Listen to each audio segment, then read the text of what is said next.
A federal appeals court held a hearing on whether to dismiss the criminal case against Michael Flynn.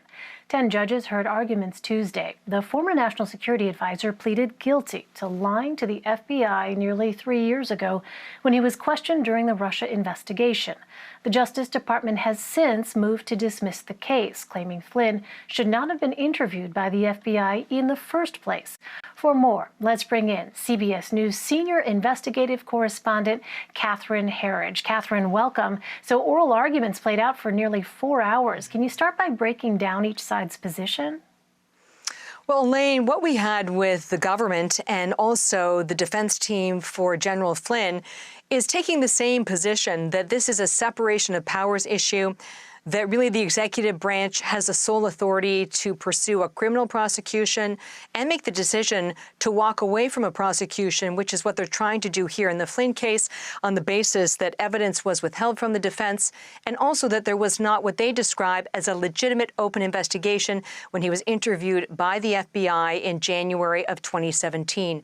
The acting Solicitor General, Jeff Wall, also made the point that to send this back to the lower court and allow the federal judge, Emmett Sullivan, to take a number of steps, including the appointment of third parties, would amount to a trial within a trial to explore the Justice Department's rationale for walking away from the Flynn case. And he said this would inflict damages on the executive branch as well as the institutions. There was also an important moment where I think we got some new information from the acting Solicitor General. He said the Attorney General may have information that is non-public information that is relevant to the Flynn case. And based on my reporting here at CBS News, I believe that information relates to the ongoing investigation by the U.S. Attorney in Connecticut, John Durham, who is looking at the origins of the FBI Russia probe. But more significantly, it may relate to a review by the U.S. Attorney Bash in Texas of the unmasking of General Flynn. So that was a key piece of new information that also came out in the hearing today. Really interesting. So what about Judge Emmett Sullivan's attorney? What arguments were made by that attorney? And any thoughts on which way the judges are leaning in this case? Judge Sullivan's attorney, Beth Wilkinson, made the argument that the government and the defense were trying to shut down Emmett Sullivan's actions on the basis of fear and suspicion, really, that he would work against their interests. She argued that it ought to go back to the lower court, that the intervention by the Justice Department and the Flynn defense team was really premature, and that there was no reason to believe that at the end of the day, Judge Sullivan would work against their interests and move to block the dismissal of the case. It's very hard to read the tea leaves in these oral arguments, but my sense is that the federal judges may seek to split the difference here. They may send it back to the lower court here in Washington, but with very severe restrictions and limits on the actions federal Judge Emmett Sullivan can take when he hears these arguments to dismiss the case. Interesting. Well, let's take a step back here. President Trump has already been criticized for commuting the sentence of Roger Stone, a longtime friend of the president and also his former campaign advisor. Mr. Trump has not ruled out pardoning Michael Flynn. In fact, let's go ahead and listen to what he said about this just last month. Are you going to pardon Michael Flynn? Well, he's got a case going on right now. I think he would, I don't know this for a fact, but I think he's doing very well with respect to his case. I hope that he's going to be able to win it. And I don't have a decision to make until I find out what's going to happen. But I think he was persecuted. He didn't lie. Turned out he didn't lie. The FBI said he didn't lie.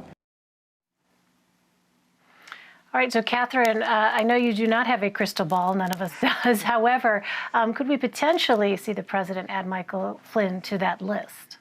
Well, Elaine, it's an excellent question. There's certainly growing pressure among the president's base and other supporters that he moved to pardon General Flynn on the basis that he could see charges brought against him in the future on other issues.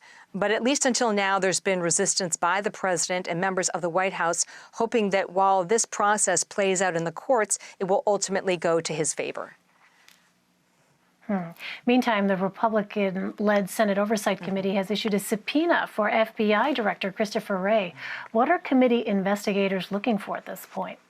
Well, there are two key developments here, and they both come out of these Republican-led committees in the Senate, the Judiciary and then Governmental Affairs and Homeland Security.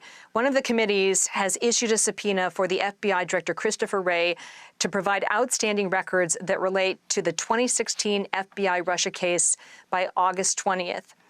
And the other is a letter from Senator Lindsey Graham, and he's asking the FBI director to explain who gave a briefing to members of the Senate Intelligence Committee in 2018 about this Steele dossier. You remember that was used to help secure a surveillance warrant for Trump campaign aide. But the timing really matters here, because during that briefing in 2018, according to draft talking points that were released to the Senate committee, the FBI said they were not aware of any concern from the source of that dossier about the information it contained.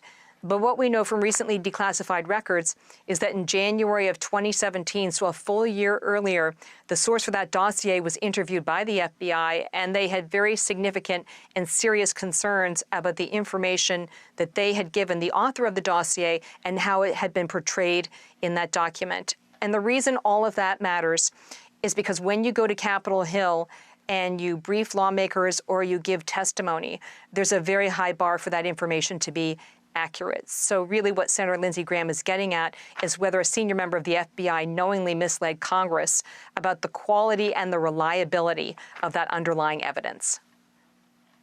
All right, we know you'll continue to watch it. Catherine Herridge. Catherine, always good to see you. Thank you very much. Thanks for having me.